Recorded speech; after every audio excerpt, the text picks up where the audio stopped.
이제 어떻게 공교롭게도 2023년 12월 31일이 이제 주일이 되었습니다. 그리고는 이제 내일이면 2024년이 되죠. 여러분들 개인적으로는 어땠습니까? 정말 다사다난했을 수도 있고, 또 많이 힘들었을 수도 있고, 또 기쁠 수도 있었을 것입니다. 그렇지만 그 모든 감정들 다 내려놓으시고, 또 새로운 한 해를 또 기대하면서 또 이 시간 또 결단하는 그런 시간이 되기를 간절히 바랍니다. 보통 사람들은요, 1월이 되면은 이상주의가 된다고 합니다. 내가 어떤 세웠던 계획들, 이것들을 이렇게 하면 될 것이다라는 그런 기대감 속에서 이상주의로 힘차게 출발을 한다고 합니다. 그런데 1년의 반쯤, 즉 6월이 되면은 그 이상주의가 현실주의로 된다고 합니다. 부족한 자신의 능력으로 1년의 반이 지났지만은 제대로 이루지 못한 그런 자신의 능력 부족을 생각하면서 점점점 현실과 이렇게 타협하는 그런 현실주의로 변한다고 합니다. 그런데 이제 1년을 마감하는 12월이 되면은 허무주의가 된다고 합니다. 12월은 다가가고 그리고 또 새로운 해는 다가오는데 이룬 거는 없고 느는 거는 나이뿐이고 생각처럼 체력이 따라주지 못하고 또 능력이 따라주지 못하고 그래서 허무주의로 많이 바뀐다 그런 논리입니다. 성도님들은 올 한 해 어떻게 살았습니까? 그리고 또 지금 현재 어떤 마음가짐으로 새해를 기대하고 있습니까? 이 헬라어로는요, 시간이 카이로스하고 크로노스라는 두 단어가 있습니다. 이 카이로스는요, 기회를 의미하는 시간의 질을 의미합니다. 그래서 이 그리스 로마 신화에서는요, 이 카이로스를 기회의 신으로 형상화를 해서 앞머리는 길게 늘어뜨렸는데 뒷머리는 전혀 없는 그런 신의 형상으로 섬기고 있답니다. 이 말은 뭐냐면 기회가 왔을 때에 과감한 결단으로 그거를 잡아야지 그거를 고민하다가 지나치면서 뒤에 잡을 때에는 잡을 수가 없다라는 그런 의미이죠. 그런데 이제 크로노스라는 시간이 있죠. 이거는 뭐냐면은 2024년 1월 1일 0시 또는 2023 12월 31일 오후 3시 이것 시간의 양이라는 거죠. 그래서 우리 성도들은 이 크로노스의 시간 속에서 정확하게 꾸준하게 흐르는 이 시간 속에서 하나님이 우리에게 주시는 이 기회 카이로스를 우리가 잘 분별하고 그리고 또 결단을 해가지고 오는 기회를 놓치지 말고 반드시 붙잡아야 한다는 것이죠. 왜냐하면 하나님께서 우리에게 기회를 주실 때는요, 그 기회를 주시는 하나님의 섭리가 있다라는 거예요. 그를 통하여 이루고자 하는 뜻이 있다라는 거예요. 근데 우리가 결단력에 어떤 장애가 있고, 그리고 또 여러 가지 셈법으로 계산을 하고 이렇게 저렇게 막 맞춰보고 하는 그 우물우물하다가 기회를 놓쳐서는 안 된다라는 것을 가르쳐 주고 있습니다. 이런 의미에서 이사야 30장은요, 오늘 우리에게 굉장한 도전이고 또 기회의 시간이다라는 것을 가르쳐 줍니다. 왜냐하면 이사야 30장은 지금 북쪽 이스라엘을 멸망시킨 아수르가 지금 남쪽으로 호시탐탐 기회를 엿보고 있는 거예요. 그 남쪽에는 남쪽 유다가 있는 거예요. 그러니까 북쪽 이스라엘로 인하여 그 바벨론이라든지 또 북쪽 또 주변에 있는 나라 강대국들이 이 북쪽 이스라엘로 인하여 남쪽은 방어막이 됐었는데 이제는 북쪽 이스라엘의 멸망으로 방어막이 없어지고 이제는 언제든지 아수르가 마음만 먹으면은 남쪽까지 쳐들어올 수 있다라는 그 위기감. 그래서 이 남쪽 유다는요, 하나님을 의지하는 것이 아니라 더 남쪽에 있는 이 애굽을 이용을 해가지고 이 아수르와 맞설려고 지금 준비하고 있는 거예요. 그거를 잘 아시는 하나님께서 선지자들을 보내가지고 너희들은 사람을 의지하지 말고 애굽을 의지하지 말고 오직 하나님만 의지하라고 이야기를 했지만은 그 왕과 신하와 백성들은 선지자들의 말을 전혀 듣지를 않았습니다. 심지어 어떤 선지자 같은 경우에는 핍박하기도 하고 죽이기도 하고, 그래서 그런 모습 속에서 하나님은 최후로 이사야 선지자를 보냅니다.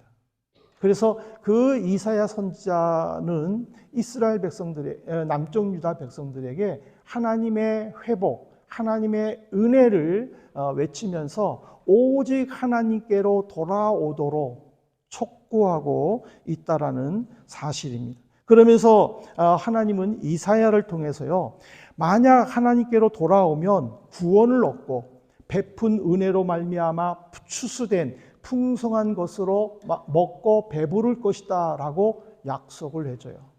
근데 이 약속에는요, 달콤함만 있는 것은 아닙니다. 즉 하나님은 아수르를 물리쳐 주신다고 약속을 하셨어요.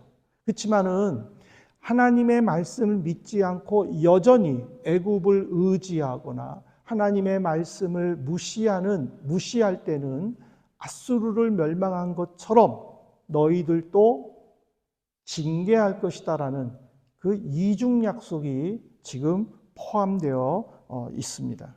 그래서 이 이사야 30장을 통해서 우리가 결단해야 될 것은 어떤 상황에서도 하나님을 믿고 의지할 것이냐, 아니면 어떤 문제에 부딪혔을 때 내가 그것을 해결할 능력을 키우고 실력을 키우고 그래서 그것을 이룬 것에 대하여 대견해하면서 살 것이냐를 우리가 결단해야 한다라는 의미입니다. 그런데 하나님은요, 유다를 통해서 분명하게 경고를 하셨습니다. 이사야서 30장 7절입니다. 애굽의 도움은 헛되고 무익하니라. 그러므로 내가 애굽을 가만히 앉은 라합이라 일컬었느니라. 가만히 앉은 라합, 이거는요, 창조 질서를 대항하여 혼돈의 세력으로, 혼돈으로 이끄는 그 악한 세력, 즉 바다 괴물을 상징한다라고 주석되어 있습니다. 그러니까는 예를 들면은요, 하나님은 이스라엘 백성들을 출애굽시킬 때에 애굽 사람들이 제일 성스럽게 여기는 나일강을 일주일 동안 핏물이 흐르게 했었습니다. 이 애굽 주민들은 생수를 얻기 위하여 지하수를 팠지만은 계속 핏물이 올라와서 제대로 물을 마시지를 못했습니다. 바로는 이스라엘 백성들을 해방시켰죠. 그런데 곧 후회해서 이스라엘 백성들을 뒤쫓아가다가 홍해강가 앞에서 이스라엘 백성들이 육지처럼 건너는 것을 보고 그들도 저 길을 따라 이스라엘 백성들을 죽여야 되겠다라고 바닷속으로 들어갈 때에 하나님께서는 그 홍해 바다를 합쳐버려서 애국 군사 모두를 수장시켰어요. 이 애굽 사람들에게 있어서의 이 나일강, 그리고 애굽 사람들에게 있어서의 이 홍해강, 그들은 자기들의 신이었어요.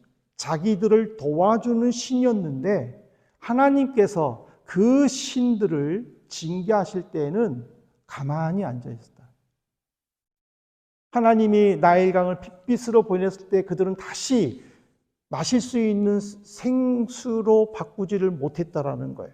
바다를 합쳐서 애국 군사들을 죽이려고 했을 때 다시 바다를 갈라서 자기를 섬기는 애굽 사람들을 살리지를 못하고 가만히 앉아서 구경만 했다라는 거예요. 그래서 하나님은 지금 너희들이 의지하려고 하는 그 애굽의 신은 이렇게 무기력하다라고 지금 선포하신다라는 사실이에요. 그러면서 15절에 보십시오. 조용히 있어야 구원을 얻고 잠잠하고 신뢰해야 힘을 얻을 것이다.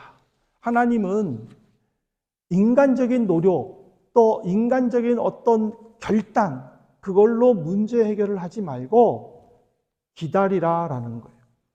유대 백성들은 북쪽에서 아수르가 쳐들어왔을 때의 위기의식을 느끼고 그들은 전전긍긍하며 애굽의 신하들을 보내고 군사를 모집하고 각종 무기들을 만들어 보호하려고 하는, 자기들을 방어하려고 하는 그런 조급함을 보였지만은 하나님은 그들이 회개하고 돌아오기를 끝까지 기다리는, 즉 위기 속에서 조급해서 행동하는 백성들, 하나님은 끝까지 이 백성들이 하나님께 돌아오기를 기다리는 이 모습을 대조하면서 하나님이 백성들에게 요구한 것은 뭐냐면요, 이사야 30장 18절이에요.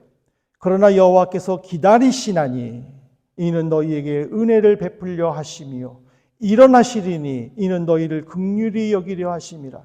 대저 여호와는 정의의 하나님이시라. 그를 기다리는 자마다 복이 있도다. 하나님은 우리를 아신다라는 거예요. 우리의 모든 것을 알아서 해결해 주신다라는 거예요. 힘들고 어려울 때에, 위기감이 돌 때에, 이번이 마지막이라는 그 위기의식 속에 있을 때에 우리가 할 수 있는 거는 여호와를 잠잠히 바라보아라라는 사실입니다. 그 기다리는 자에게 19절에 보면은요, 통곡할 일이 없다라고 그랬어요. 기도 응답을 주신다라고 했어요. 이거는 뭐냐면 하나님께서 해결해 주신다라는 거예요. 하나님은 사람들이 만드는 이 우상과는 다르다는 것을 분명히 가르쳐 주는 거예요. 이 우상이라는 이 우자가 한문으로는요, 짝우예요. 즉 사람 인변에 원숭이 형상의 그 모습이 있는 거예요. 즉 사람은 자기와 비슷한 형상을 만들어서 섬긴다라는 거예요. 근데 이거는 나를 위한 거라는 거예요. 출애굽기 20장 4절에 보실래요? 너를 위하여 새긴 우상을 만들지 말고 또 위로 하늘에 있는 것이나 아래로 땅에 있는 것이나 땅 아래 물속에 있는 것에 어떤 형상도 만들지 말라. 하나님은 우상에 대해서요, 나를 위해서 만든 것 아니다라고 이야기를 하셔요. 우상이라는 것은 너를 위하여 만든 것이다라는 거예요. 왜? 사람은 눈에 보이는 것을 믿게 돼 있어요. 눈에 보이지 않는 것은 믿지 못하는 습성이 인간의 기본 마음이에요. 그러니까 눈에 무언가가 보여야 돼요. 눈에 무언가를 보여야 되니 비슷한 것을 만든다라는 거예요. 이것이 우상이라는 거예요. 그런데 하나님은 성도들이 하나님을 보지 못했지만은 하나님을 보는 것처럼 섬기기를 원하는 거예요. 하나님이 계시는 것처럼, 하나님이 내 기도를 응답하는 것처럼 기도하기를 원하신다라는 거예요. 그래서 그런 자들에게 오늘 읽은 본문인 23절부터 26절까지 우상을 버리고 온전히 하나님을 의지하는 자들에게 이런 복을 주겠다라고 선언하셨어요. 여러분들의 본문을 한번 보십시오. 23절은요, 팔레스타인의 농사법을 지금 인용한 거예요. 팔레스타인은 강수량이 적습니다. 그래서 빗물을 저장할 시설이 없어요. 그래서 하늘에서 비가 내리는 천수답의 형식으로 농사를 짓는 거예요. 그러니까 하나님께서는 늦은 비와 이른 비를 너희에게 주겠다라고 했었을 때에는 농부들이 수고하여 뿌린 씨가 태양열에 의하여 불타지 않도록 내가 적당할 때에 비를 주겠다라는 것을 가르쳐 주는 거예요. 24절은요, 23절의 영향으로 때에 맞춰 적당하게 내리는 비가 농작물이 아니라 모든 땅에 초원을 이루겠다라는 거예요. 즉, 이 풀들이 잘 자라고, 그래서 그 풀들 속에서 초식 동물들이 마음껏 먹고 살쪄서 그 질이 좋은 육질과 그리고 그 우유로 이스라엘 백성들을 먹이고 입히겠다라는 거예요. 결국 땅이 적당하게 젖어 있고 또 녹색으로 물들 때에 초식 동물들의 그 풍요로움이 결국에는 이스라엘 백성들에게, 즉 하나님을 의지하는 성도들에게 그런 풍요로움을 주겠다라는 거예요. 25절에는요, 물의 공급과 망대가 무너진다라는 이 주제가 혼합이 되는데, 망대는 인간의 교만을 상징하는 거예요. 즉 인간의 교만한 마음들이 무너지고 온전히 여호와를 의지할 때에 하나님께서는 그들에게 복과 은혜를 주신다라는 거예요. 원수들을 물리쳐 주시죠. 그리고 필요한 것들을 공급해 주시고 때를 따라 도와주신다라는 의미가 담겨 있어요. 마지막 26절에는요, 하나님께서 그 택한 백성들을 치유해 주신다고 했어요. 영적으로, 육적으로, 정신적으로 고쳐주신다고 그랬어요. 지금 이 시대는 얼마나 살기가 좋습니까? 편안합니까? 그렇지만은 이 시대는 그 어떤 시대보다도요, 스트레스가 가장 많은 시대예요. 누구나 정신적으로, 육체적인 질병 속에 고통당하고 있어요. 한국에서 뉴스에는요, 20, 30대의 당뇨병 환자들이 많다고 그래요. 옛날에는 당뇨병은요, 나이 든 사람들만 있는 질병이라고 생각했어요. 근데 이제는 20, 30대에 당뇨가 들어왔고, 암이 흔한 질병으로 됐대요. 왜 그래요? 바로 살기 편하지만 그 수많은 그 스트레스로 인하여 정신적, 육체적 질병이 점점점 우리의 몸과 마음을 아프게 한다는 거예요. 하지만 잠잠히 하나님을 바라보며 기다리는 그들에게는 치유의 광선을 비춰주신다라는 거예요. 내가 달빛 속에 걸어가면 하나님은 햇빛 속에 걸어갈 수 있게 하시고, 내가 햇빛 속을 걸어가면 그 햇빛보다도 7배나 뜨거운 그 빛 속에 거하여 우리를 사용하신다고 해요. 어떤 사람은 햇빛도 뜨거운데 7배나 더하면 타 죽으라고 그렇게 해석할 거예요. 아니에요. 하나님께서 그를 그렇게 사용하신다라는 거예요. 우리가 이 사실을 믿는다면요, 결단해야 돼요. 그 결단은 뭐냐? 어떤 어려움과 환난이나 고통에서도 인간적인 계산이나 방법으로 내 마음을 바꾸거나 믿음을 변절하거나 예수님을 배반하지 말자. 힘들고 어려워도 끝까지 하나님을 신뢰하자 하면서 버티자.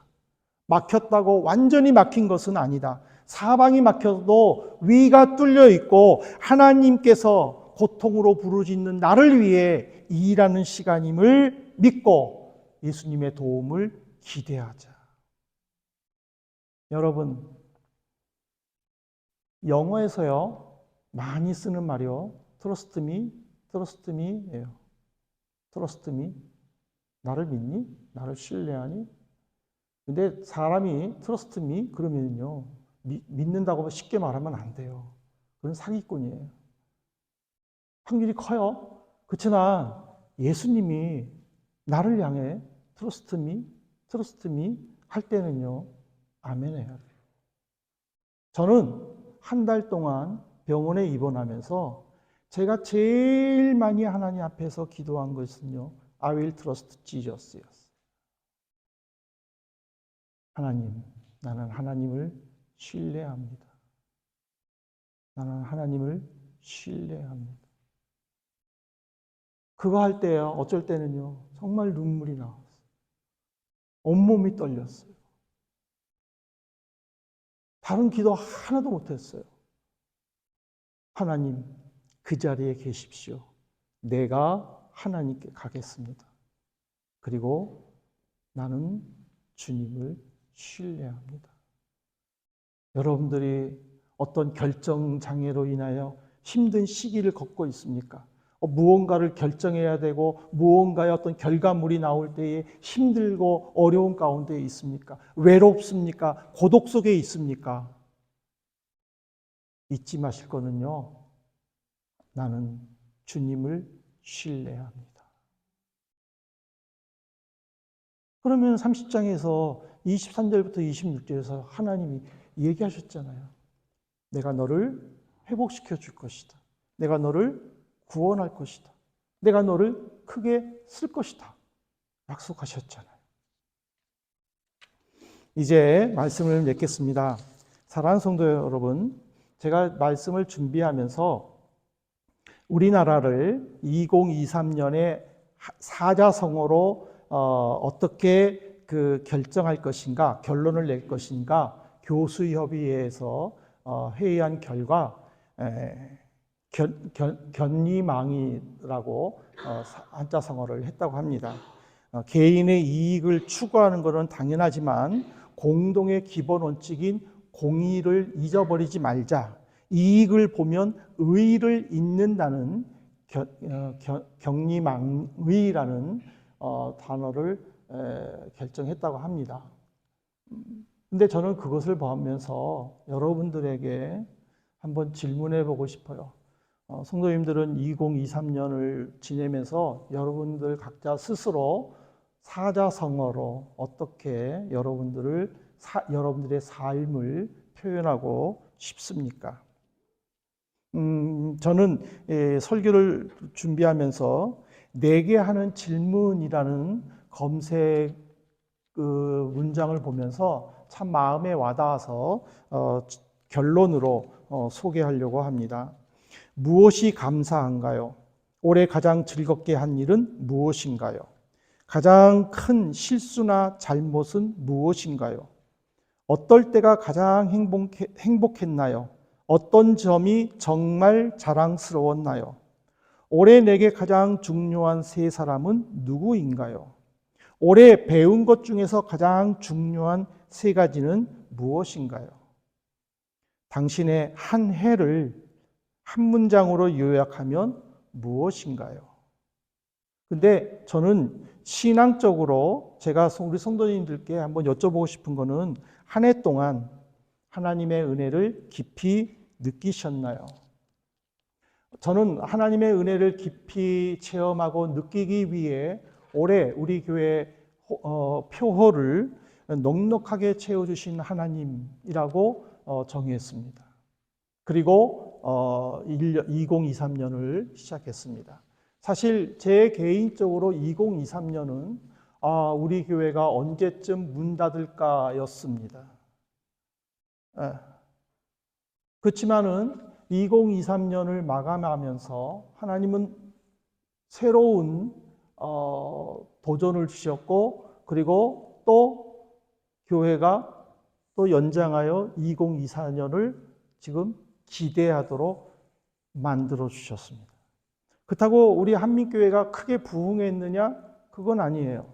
졸업하고 타도시로 또 귀국으로 이렇게 저렇게 흩어지고 또 입학했지만은 또 신입생들이 또 별로 오지 않고 숫자적으로 부흥한 거는요 없어요.